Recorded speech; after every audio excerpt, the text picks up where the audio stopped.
You're listening to the Youth for Life podcast with Michelle Baum, Director of Why for Life at Lutherans for Life, where we prepare youth to be gospel-motivated voices for life.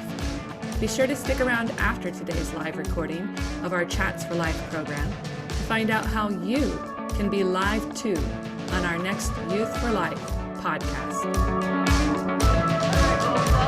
I'm glad you guys could all come. Our guest presenter tonight is Deaconess Pat Nuffer, and some of you were here during Life Week and you saw the panel discussion, and she was one of our members, spoke about the gift of Carl, her son, with Down syndrome. And so tonight she's going to go ahead and speak to us again, but she gets the whole time this time and lots of opportunities for questions and answers. So quick question, just so we can kind of get the lay of the land. How many of you actually know someone with Down syndrome? Okay, so there's a number of us. Now, how many of you can say that that person is close to your family or close to you? You know them very, very well. All right, so Anna, can you tell us a little bit about the person that's in your life that has Down syndrome? Yeah, so my little brother actually has special needs, and so a lot of his friends have Down syndrome. And I'm also in a blended dance class at my school, and so half of the kids have special needs in my dance class, and there's a girl, Abby, who has Down syndrome in my dance class. So I kind of help her out every day throughout the week. Wonderful. Any others who know someone with Down syndrome fairly well? Pastor Duncan, it looked like you had something to contribute. I was just going to say that at my last parish, Noah was a really loving and caring young man who had Down syndrome. And, his parents were very supportive of him. He went into our Sunday school classes, and I left before he got to enter into confirmation class. But he was just a sweet young man. All right. So a lot of us don't have experience then, it looks like, with, people that are close to us in our lives with Down syndrome. So I encourage you tonight, as you are listening to Deaconess Nuffer and give her presentation, that you think about some questions you want to ask her, and think about those people that you do know, that you do interact with. And hopefully tonight's presentation will give you not only great information, but inspire you to find a reason to interact with people with Down syndrome. So I'm going to pass it over to Deaconess Nuffer and let her take over. Thank you, Michelle. I've titled this "The Joy of a Life Indispensable," as I know that this is our theme this year, about the indispensability, so to speak, of all people. And the spectrum of life that I have been very involved in is often one that is considered dispensable.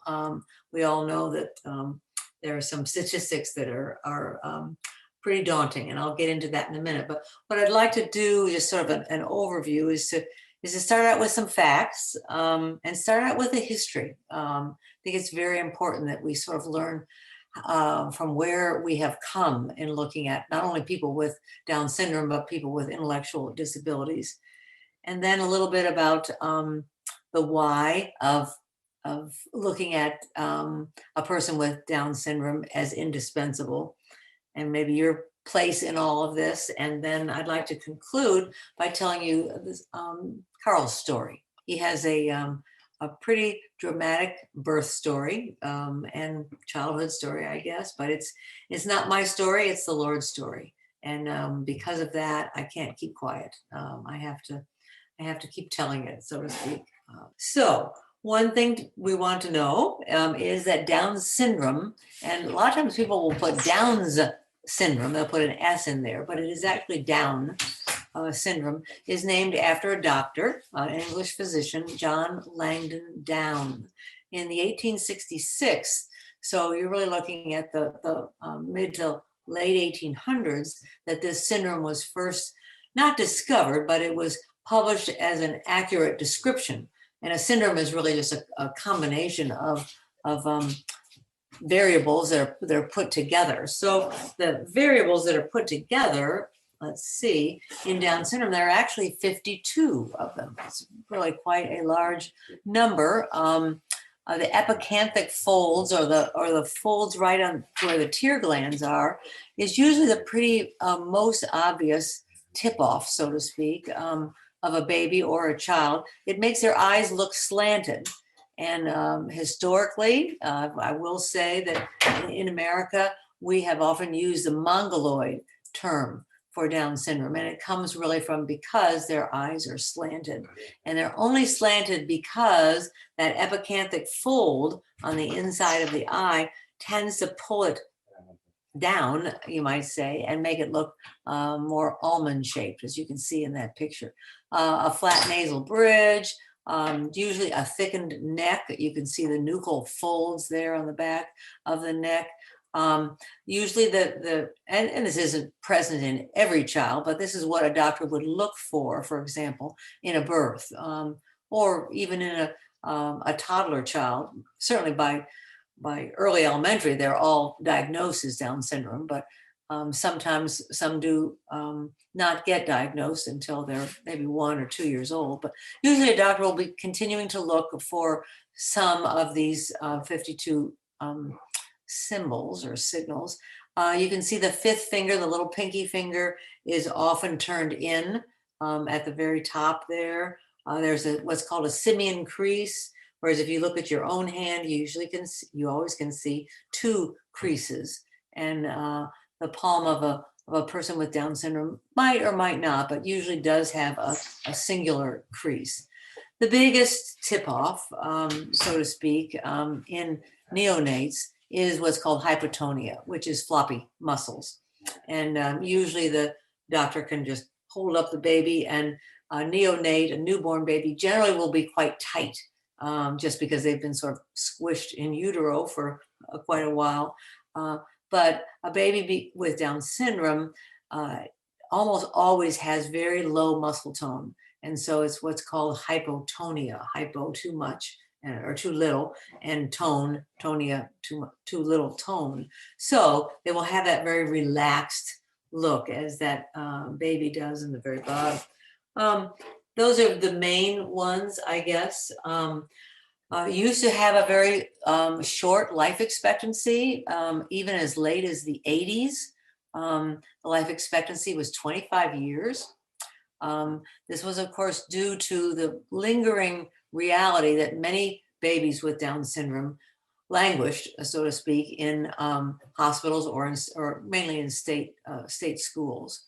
And we're not getting the kind of intervention that we have now. So you can see the dramatic increase in the 90s, now to a 50-year-old life expectancy, and today they now have even bumped up to 56. So with increased access to good medical care and to surgery, because heart defects are a common occurrence in Down syndrome, and so with improved medical intervention, things like that do not affect so much the life expectancy. And another myth, I guess you can say, or another thing that often throws people, is that people with Down syndrome, especially when they become adults, are unemployable. They have to be in a group home, they have to be in a sheltered workshop, and this is no longer true at all. The vast majority of people with Down syndrome are working for pay, and are working in various occupations, as you can see in that slide. And not all McDonald's. That was perhaps one of the first corporations that committed to employing people with Down syndrome and people with intellectual disabilities. But now in lots of different venues, and we'll see that a little bit later too. And yet still, despite these greatly improved statistics, there is a dismal future for many. And the many is the prenatal diagnosed baby in the womb. Almost 100% or at least 100% of the time, doctors are offering and encouraging pregnant women to have a very simple blood test, which is a screen for birth defects, what are called birth defects. There is as much as a 5 to 10% false positive with these tests, which hopefully people know. But when a prenatal test does show Down syndrome, the statistic is as high as 90% are aborted. We in the Down syndrome movement, so to speak, will call this, and rightly so, genocide. It's targeting a very specific population of people to be exterminated. And so we don't shy away from saying that abortion now has caused our country to fall prey to genocide. With that kind of a statistic, the incidence of Down syndrome has gone down tremendously. The number of babies born with Down syndrome has gone down tremendously. And it's, of course, because of this abortion rate. So that's the dismal part. We also have another dismal part. And I just think it's very important, as difficult as these next couple pictures are going to be, to realize we've come a long ways from a very difficult history. Our country, and not worldwide, but most of civilized worldwide, have struggled with what to do with significant differences in people, and especially intellectual differences, or the differences that are often caused by untreated mental illness. So historically, people with cognitive disabilities and people with mental illness were routinely diverted shortly after birth or later in life to our state hospitals. They were called state hospitals, then they were called state schools. We have one here in Traverse City that has, of course, been closed now and is being repurposed. And we're actually very proud of that facility, because it's historically, architecturally, it's a very beautiful building. It's not this one you see here, but it's being repurposed into very upscale condos for people to live in. So there is the opportunity to erase some of this dismal past. It's often been called, and I have a book called Christmas in Purgatory, because in fact there was a tremendous amount of abuse. People with cognitive and people with untreated mental illness can cause tremendous frustrations in those who don't have those disabilities. And therefore abuse, physical abuse, sexual abuse, all different kinds of abuse were rampant in these state schools or state hospitals. This is, again, is another very typical situation of the overcrowding, but also the fact that babies and children were just put in cribs all day long. Even when our son was born in 1981, it was the best medical advice to put him in an institution and forget about him. And it's very tragic that that would even be as recent as the early 1980s. But it is important, I think we have one more picture here. It is important to remember how far we have come, because we're continuing to learn what it means to be indispensable, especially to a population that was not deemed indispensable, was deemed very much dispensable and very much only worthy, so to speak, of this kind of warehousing. And as I say, it's very sad, but it's very true. And there's another one of the adults. And so what is truly important about these pictures is that we learn from the past so as not to repeat it.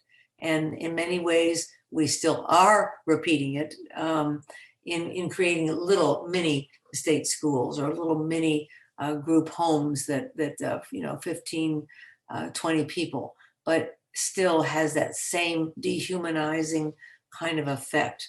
We do need to continue to learn from our past. And we've come a long ways, absolutely a long ways. Thank you, Carl. So what is indispensable? What is indispensable about a person with Down syndrome? And almost all people with Down syndrome have some level of cognitive disability. So we're not trying to hide that. We no longer use the word retarded. Although when I do have opportunities to speak about Down syndrome and cognitive disabilities, I say retarded is actually a very beautiful word in Italian because it comes from ritardo, which is a quiet spot in an opera. And if you've ever seen the Figaro in an opera, it's wonderful to have some quiet spots. But because retarded has such a negative connotation in our society, we work very hard to erase that particular word. But I chose these pictures because one of probably the only milestone in a person with Down syndrome that is achieved at the same time other people without Down syndrome or cognitive disabilities achieve, and that is their smile. And those of you who have had contact with a person with Down syndrome, almost universally, you would say they have this infectious smile, or they always are smiling, or they're always laughing. Now, it's not true. I mean, they have bad moments and sad moments too, but generally their smile, which happens at the same time as a typically developing infant would be. And I've often just sort of looked up and said, just in my own mind to the Lord, thank you for that. Thank you that for every mother of a newborn who waits and waits for that first smile, they don't wait any longer with a child with Down syndrome. There's a long wait for many of the other milestones, but not for the smile. So that certainly is one thing I would say is indispensable for any of us is that we smile. And also you can see in this picture too, it's the full course. It's not just those cute smiles on toddlers and 2 and 3 year olds or 5 year olds, but it's a smile that continues all the way through the whole lifetime of a person with Down syndrome. And again, that's just another wonderful trait that allows us parents or grandparents or friends of adults with Down syndrome to persevere through some difficult times because that smile is going to be ever present, so to speak. Another wonderful thing that's important to know about Down syndrome is that babies with Down syndrome are very adoptable. It is not uncommon at all to see families such as you see the Mickey Mouse family down the bottom, where they have adopted 2. They've adopted one child with Down syndrome and then gone on to adopt a second one.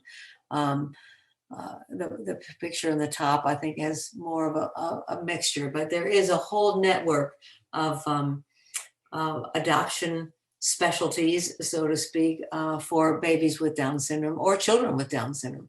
And there is, I believe, I haven't checked recently, but we usually say there is a waiting list. There's a waiting list to adopt babies or children with Down syndrome.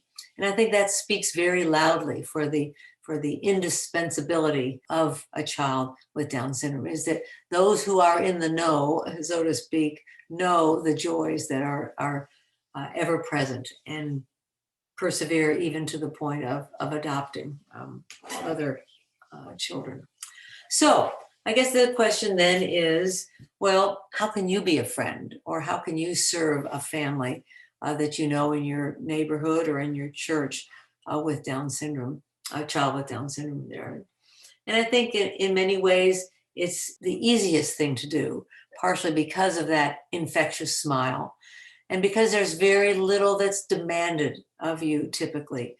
Our son especially has shown me that it's sometimes just a 2-minute phone call, or it's a 2-minute interaction, or it's a recognition in a store. Oh, hi, how you doing? Or, what's your day like?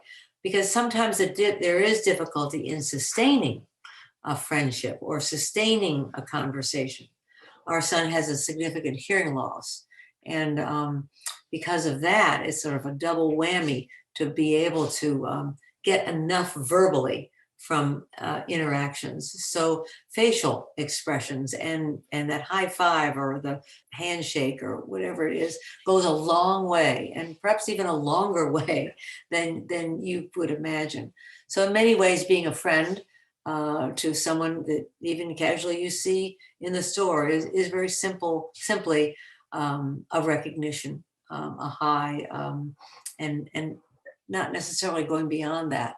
But beyond that, though, they want to be friends just like any other friend. So if there were a 5-year-old, they would want to just, be your friend and do 5-year-old things, I guess you might say. And then turning towards serving a family, that's a wonderful opportunity because families often are stressed, inevitably are stressed by the frustrations that come from having someone who's on a very different page developmentally than perhaps the rest of the siblings or the rest of the family. Sometimes it's very difficult to keep them busy. And so serving a family could very easily look like, oh, I'd like to go out and take a walk, or let's go get an ice cream cone, or even go so far as, well, how about going to a movie? Some measure of respite for the family that would allow, the parents to interact with the other kids or just put their feet up for a while. And sometimes Down syndrome is also connected with autism or ADHD. It's not common, but it's not unusual. It's not, it's still there. So in those cases, especially, parents are very greatly appreciative of a little bit of time out, babysitting, if it's a young child, so that the mom can just get out and do something during the day, or the parents could at night. Unfortunately, the statistics show that there is a higher incidence of stress in a marriage that causes divorce when you have a child with a significant disability. So that's just a little tip off that if you're moved to serve a family in some way with who has a child with a disability, there is a very great reward, you might want to say, for that family. As we know that as we serve the least of these, you're serving to the Lord. And that's, of course, a very great motivation and realization. When you are interacting with someone with a disability, you are serving the least of these, and you are serving the Lord in that. So that's that. So now I'd like to share a little bit about how Carl's story is really a story of indispensable joy. Carl had a rocky start. He was born very premature. We have 4 children. He's the third of 4. And so we had 2 typical children who went full term in their births. But at 28 weeks, my water broke and I was rushed to the hospital. And our small town in Brenham didn't really know exactly what to do. So I stayed there for a while until they decided to ship me off to Austin. And it was in Seton Medical Center in Austin that they prepared us that we would have a premature baby. And they, at that time, had lots of good high-tech things that alerted us that he was a boy, that he was a very small, 2.5 pounds, and that at that time in 1981, he might not live through the night or through the time, but that he was going to be born. It was on a Sunday morning, or on a Saturday, when I actually arrived at the hospital. Sunday morning, my husband, Rick, who was an attorney at the time, walked down the street in Austin to Trinity and found a Lutheran church because we wanted the baby to be baptized if he was born alive or was still alive. And Pastor Tom Peterson said yes, that he would try and come to the hospital. And then at about 7:00 that evening, the baby was born. We had no indication that he was going to be born with Down syndrome. But the doctor right away probably saw the floppy muscles and then began to look for other physical signs in Carl. So my first awareness of any of this was in the recovery room when the doctor came and said, we believe you have a baby with Down syndrome. And I did a very classic reaction to that. And I said, well, you must have mixed the babies up in the nursery. And I went on this long list of why I couldn't have a baby with Down syndrome. I was at that time a speech pathologist, so I knew exactly what Down syndrome was, and I'd worked with children with Down syndrome, but I thought I certainly did not. I was not the mother to have a baby myself. You can certainly see some roots of pride there that the Lord was needing to work on in me. So they said, no, this is your baby, and you are going to have to make a decision. And they said, you're going to need to decide whether we should feed this baby or not. And Carl was born in 1981, not born back in the dark ages or anything. And they were still asking at that point whether a baby with a significant disability deserved to be fed or not. And that's, again, a very tragic carryover from the past views of our society of people with intellectual or with Down syndrome or intellectual disabilities, that they were not worthy to be fed if they survived, because there was an interesting piece of this story that I should have started with, and that was my age. And usually we think of Down syndrome as coming to older mothers. Well, I was 34 years old, and from my perspective now, that sure looks pretty young, right? But statistically, that still is not an old mother, so to speak. But our local doctor, we didn't have a OBGYN in Brenham at that time. And our family doctor said, well, I think you should go and just, have it checked out, make sure everything is okay.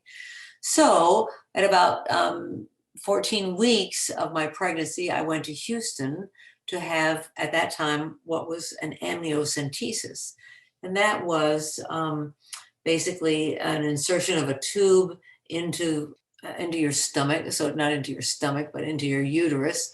And they would extract some fluid and test that fluid genetically and find out if there was anything different about the chromosomes. And in fact, they tried that and they couldn't get the fluid. And I think one of you has lived in Houston, but anyway, in any big town medical center, they think they are, one step down from God. And so they said, well, this has never happened to us before.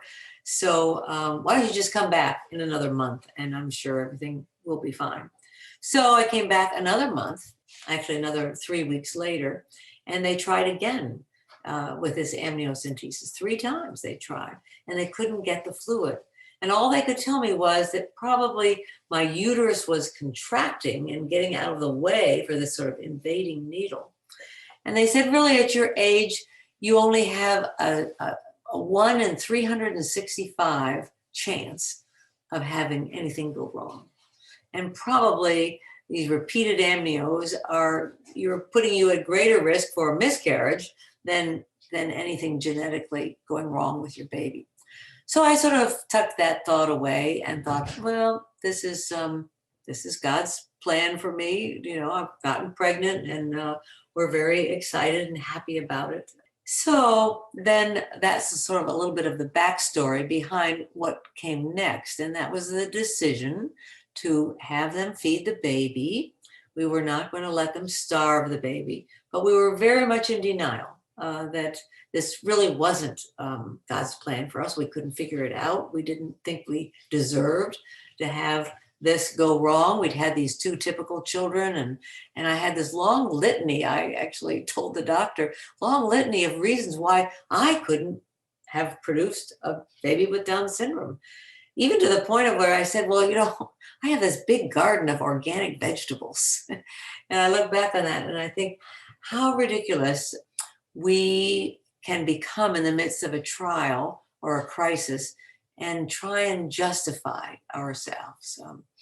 But that's just a little aside. So the doctor kept very patiently saying, no, this is your baby. We've not mixed them up in the nursery and you are going to decide. And we recommend that if you want us to feed the baby, that you put the baby in an institution and you go on and have another child and you forget it. And that just didn't sit with us. Our pastor did come over from Brenham, our pastor at the time, and he prayed that in the Lord's mercy, he would take the baby. Only 2.5 pounds, and probably at that time, one of the smallest babies to be surviving. However, God had a different plan. And I was given a sleeping pill and taken out of the maternity side of the women's ward, so to speak.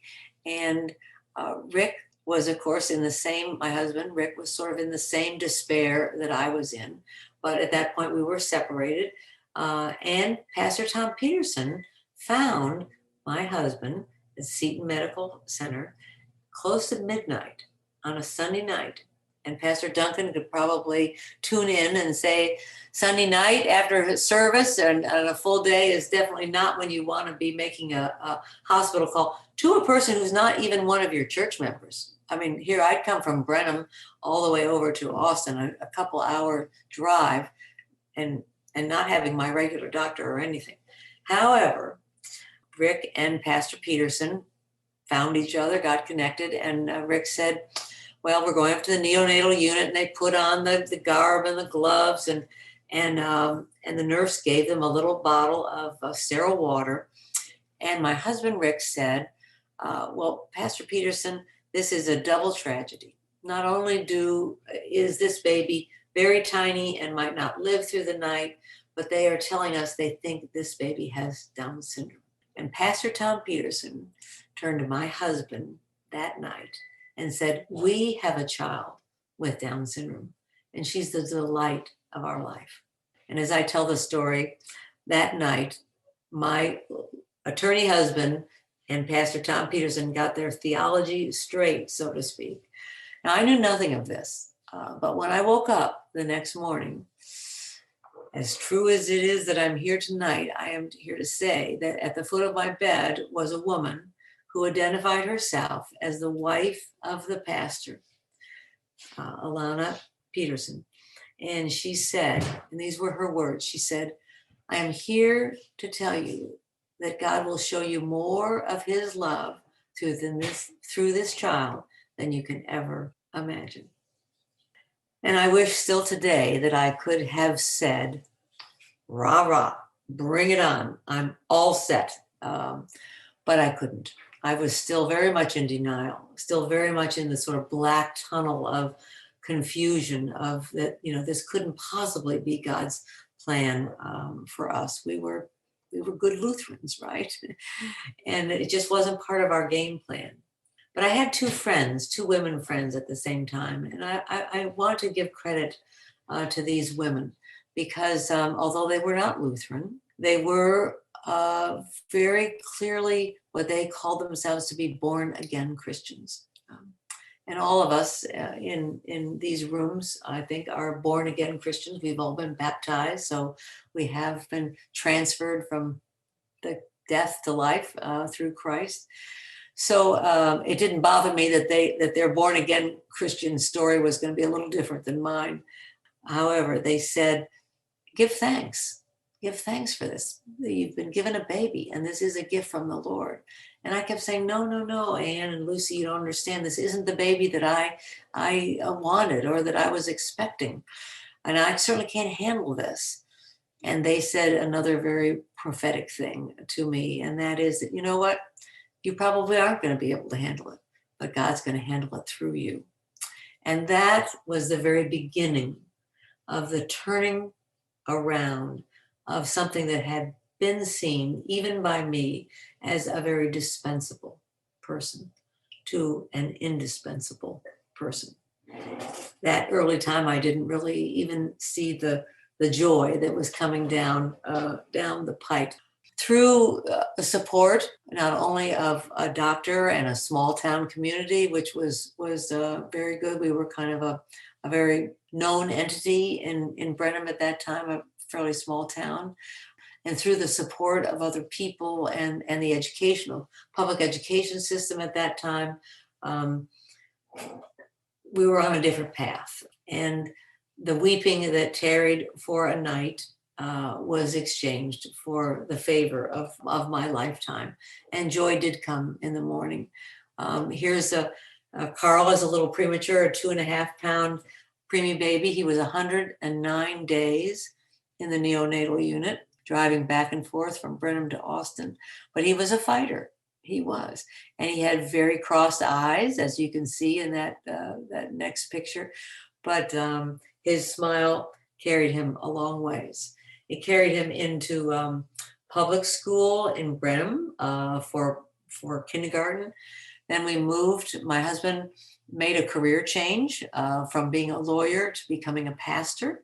So we picked up and moved all 4 of our children up to Fort Wayne for him to attend the seminary. And in the seminary, those seminary years in Fort Wayne were rich years for Carl, especially for all of us. But because we had Lutheran alternatives, he went to, after first grade in public school, then he went to second grade in Holy Cross, and that's where Michelle was a teacher. And we didn't see her until a little later when we came back to Fort Wayne. But Holy Cross was a school where the principal, when I said, is there any way he could come to a Holy Cross? And Ralph Gruey, the principal, said, well, we've never done it before, but I'll talk to my second grade teacher. And I said, all we need is someone who will treat Carl like any other kid, but know that he's going to be on a different academic page. And so Mrs. Schrader, his second grade teacher, willingly took him in, and it was a fantastic year. She kept him right under her nose, right in her desk. At that point, we had found out that he had a significant hearing loss because of his prematurity. So she had an auditory trainer, so her voice went straight into his good ear, so to speak.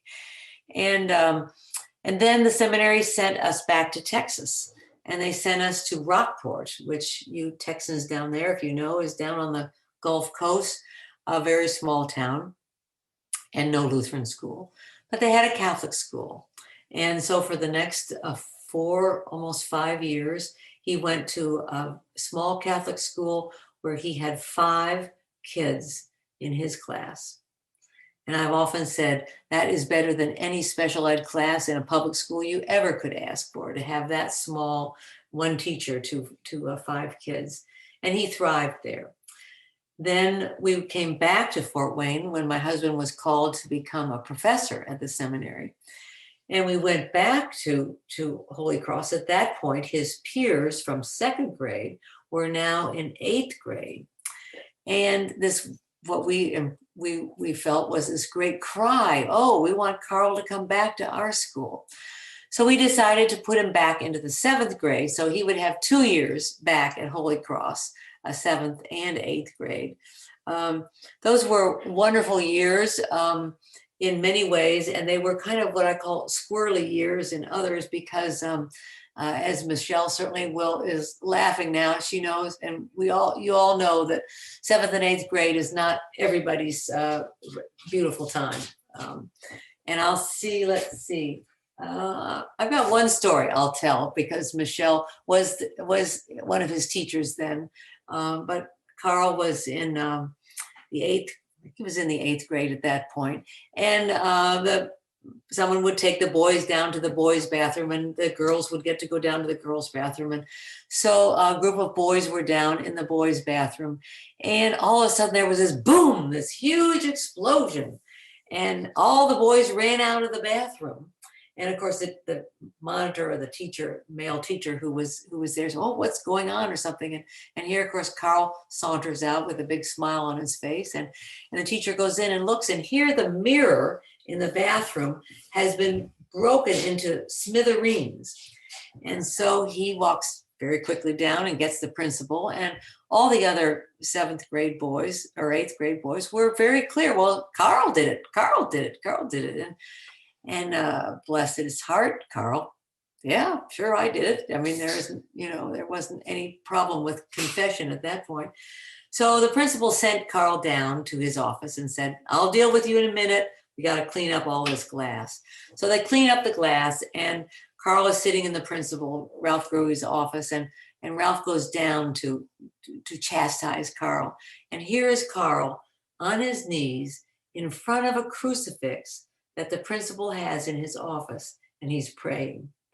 And Ralph Gruey tells us the wonderful story that it just melted my heart. There was no way I could be angry at Carl at that point. So anyway, I just tell that story because there are some indescribable joys, so to speak, that go against what society, as you can see in the top of that picture, said.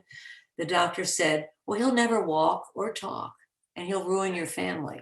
And so often I've thought if I could just show some of these pictures. This is from Carl's high school, Black Hawk Christian High School that he went to, a fantastic 3-year experience in high school at one of their dances. And then at the end of high school, he wanted to do just what all of his peers were doing, and that is go to college. So, oh boy, here we go again, another barrier to break down. Well, it just turns out that in Fort Wayne, there's several colleges, but there is a Christian missionary college there. And at that point, I'd sort of refined my song and dance and went to the college there and said, is there any way he could have an experience of being a part of college?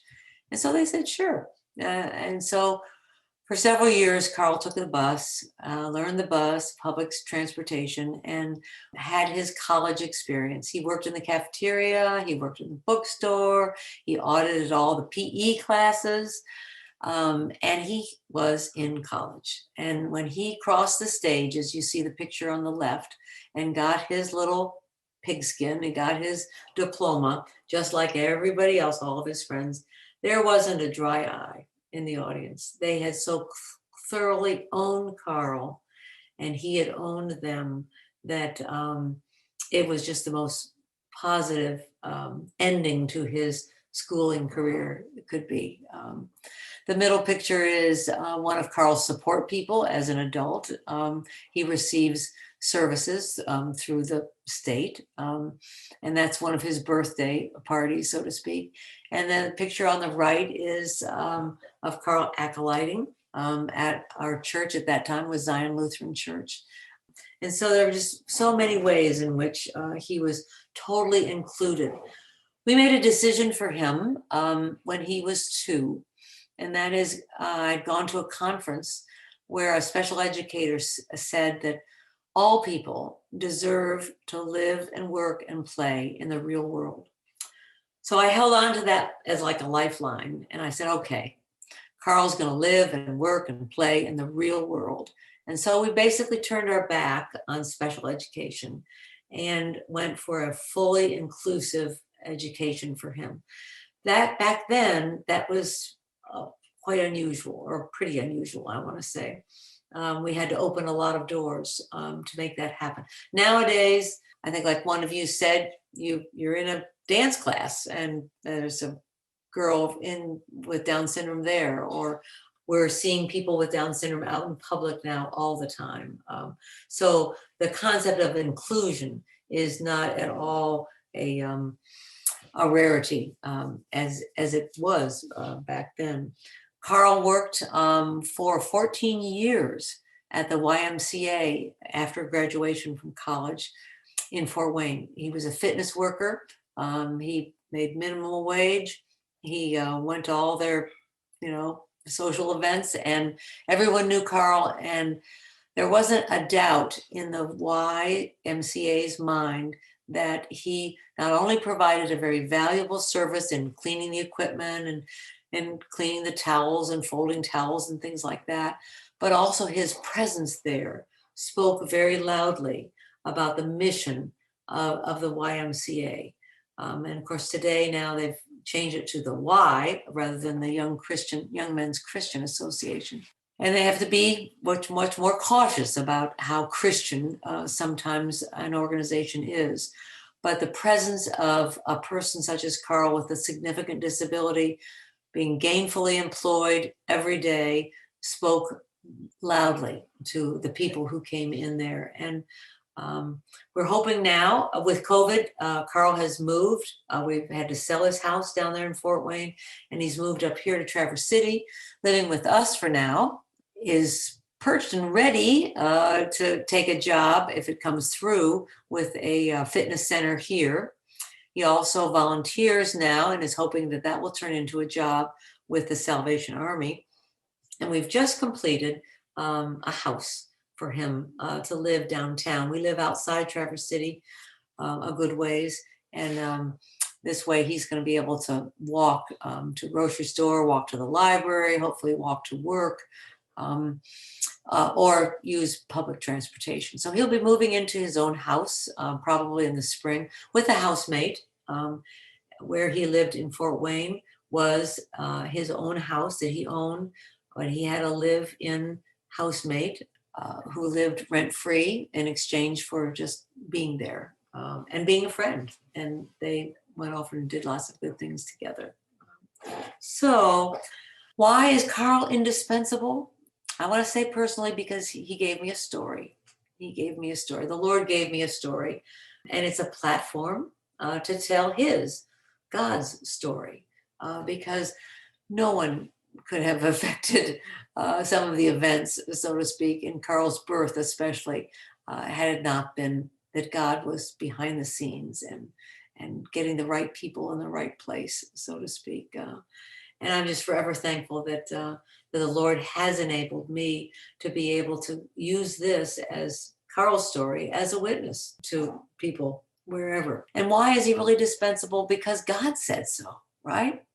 You know, all are probably very familiar with the imagery in 1 Corinthians of Christians being all a part of one body. That the church is Jesus's body, and there are many members, and we're not all the same, right? We're not all eyes, we're not all ears, we're not all feet, but together each part is indispensable. Because what would the body be without a foot, you know, or without an eye, or without a mouth?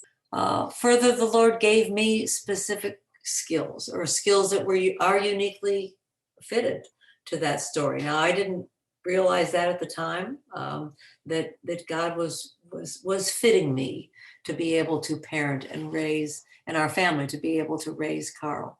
But in fact, we have come to realize that we have been gifted uniquely to be able to do that. And not all parents can.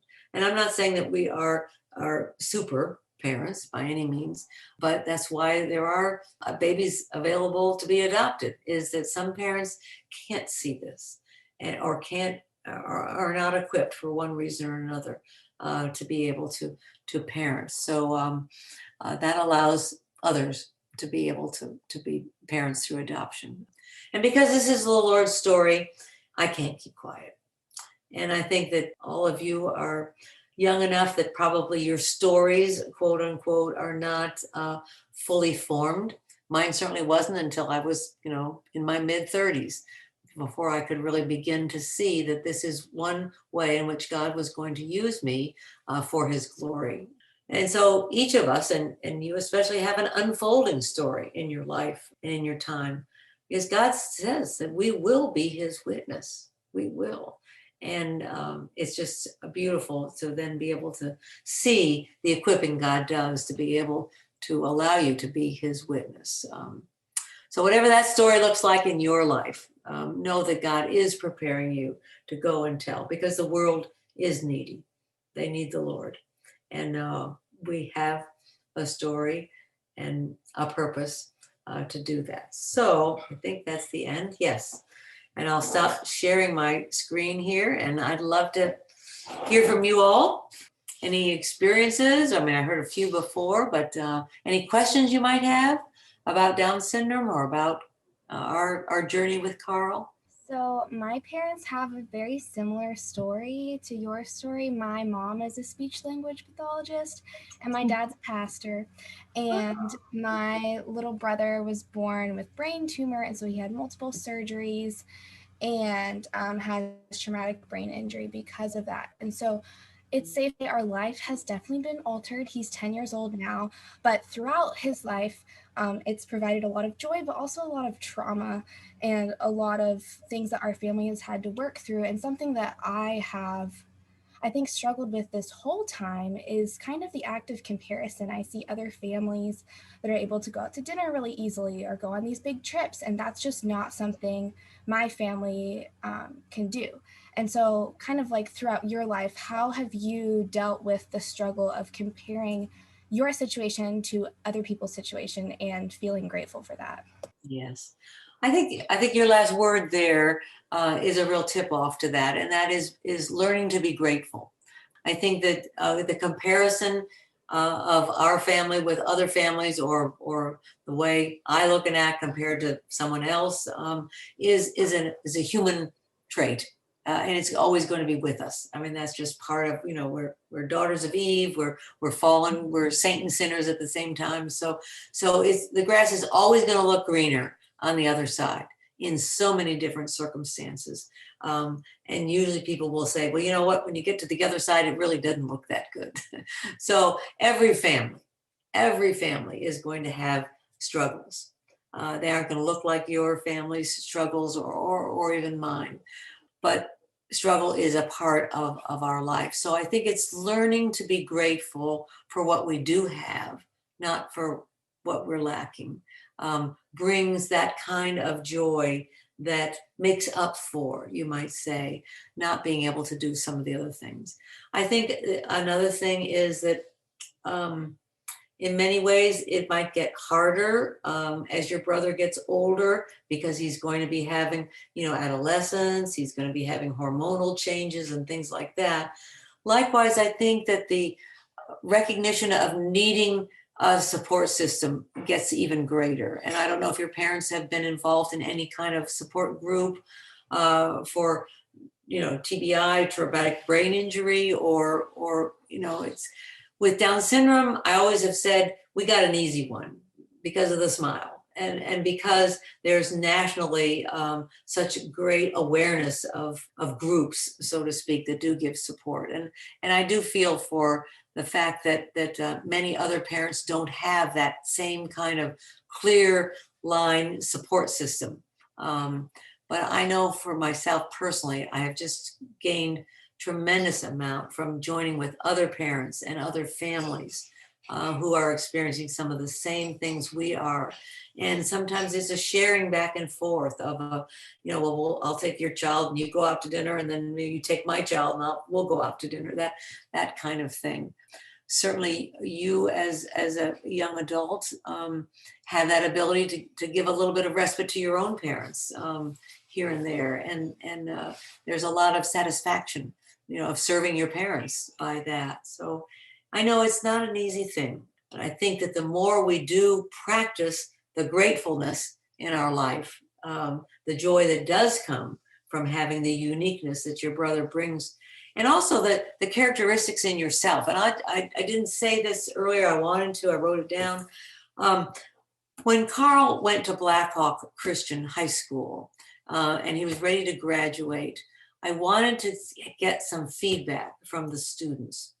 And so I did this nameless, don't sign your name questionnaire for them. And I said, well, what was the hardest thing about this? What was the best thing? What did you learn from this experience? And I just wanted them to just write a few lines. Overwhelmingly, the response of these kids your age in high school said, I learned compassion by having Carl as a student. I learned what it meant to accept somebody with differences. I learned patience. I'm vocationally going to go into special education, one person said. And from my own perspective, I knew that there are going to be some of you or some of your classmates who are going to be bankers or doctors or lawyers.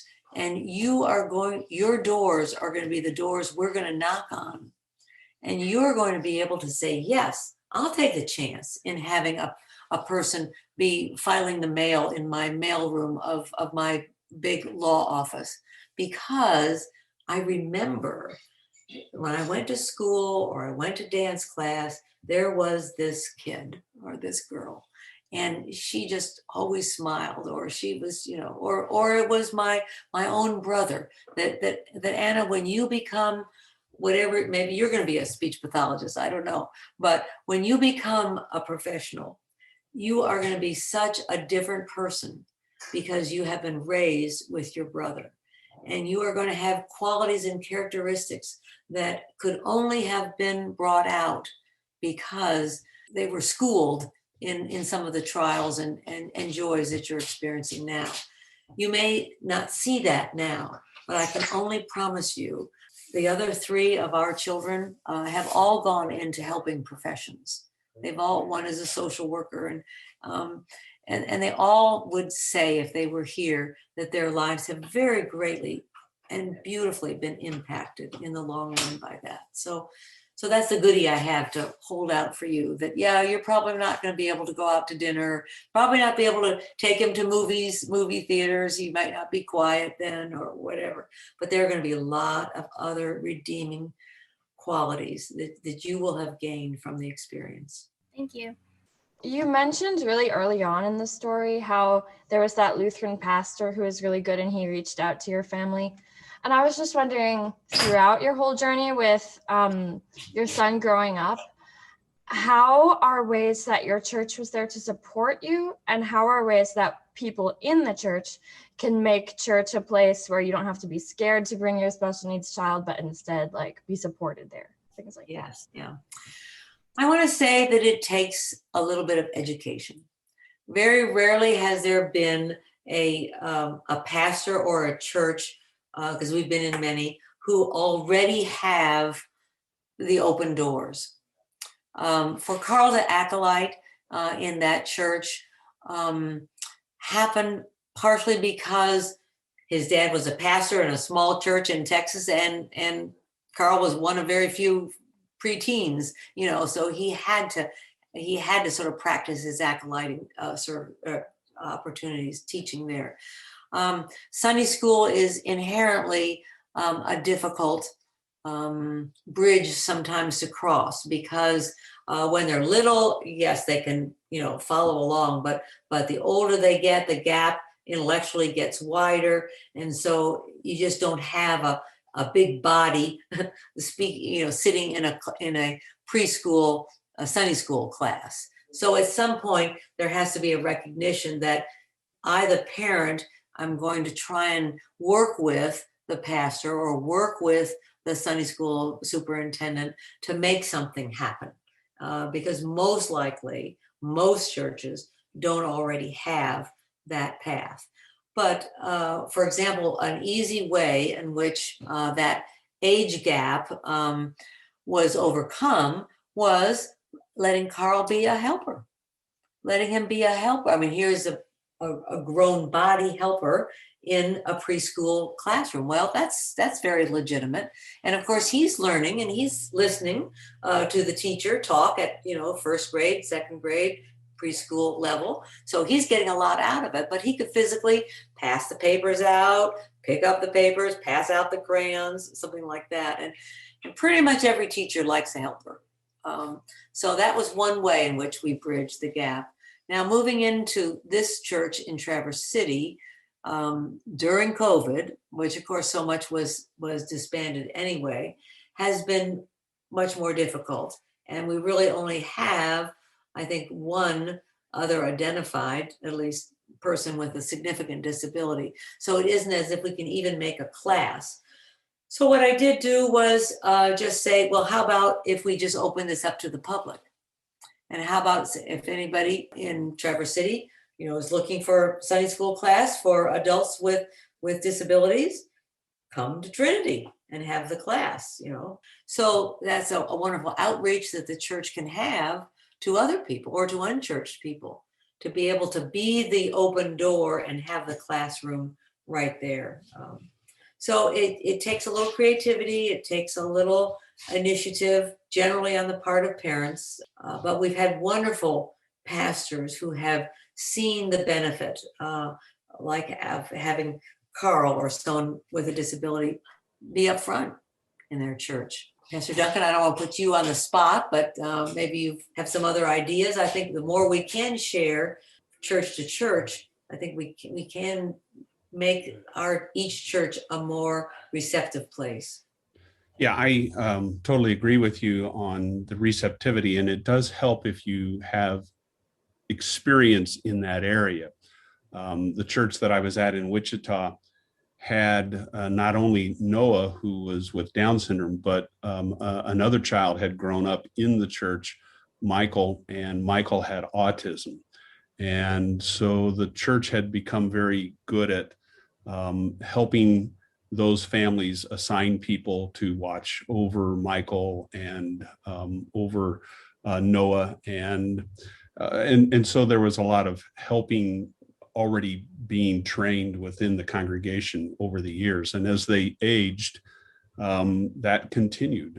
Michael did go through my confirmation classes along with the rest of the children, was confirmed along with the rest of the children as an autistic child.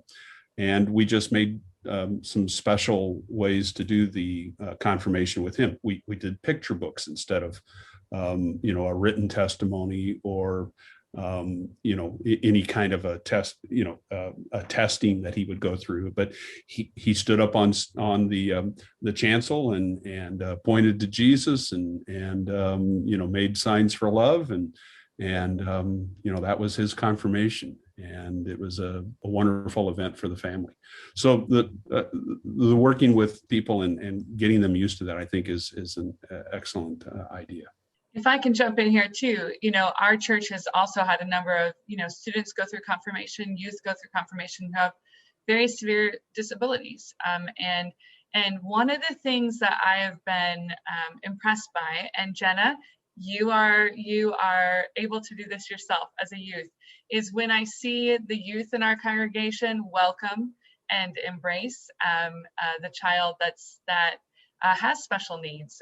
I think, when you see a confirmation class that has bonded, because my husband's a pastor, and of course he's going to love this child and going to teach this child, but part of that love should come from peers as well, that love and acceptance and encouragement. And whenever we have our questioning, we've had, again, a few students that has some pretty severe disabilities, in fact some that just doctors don't know what it is, right? They don't have a name for it, but there's a significant difference. And when you can see their peers encouraging them, you can do this, right? Or smiling, that sort of thing.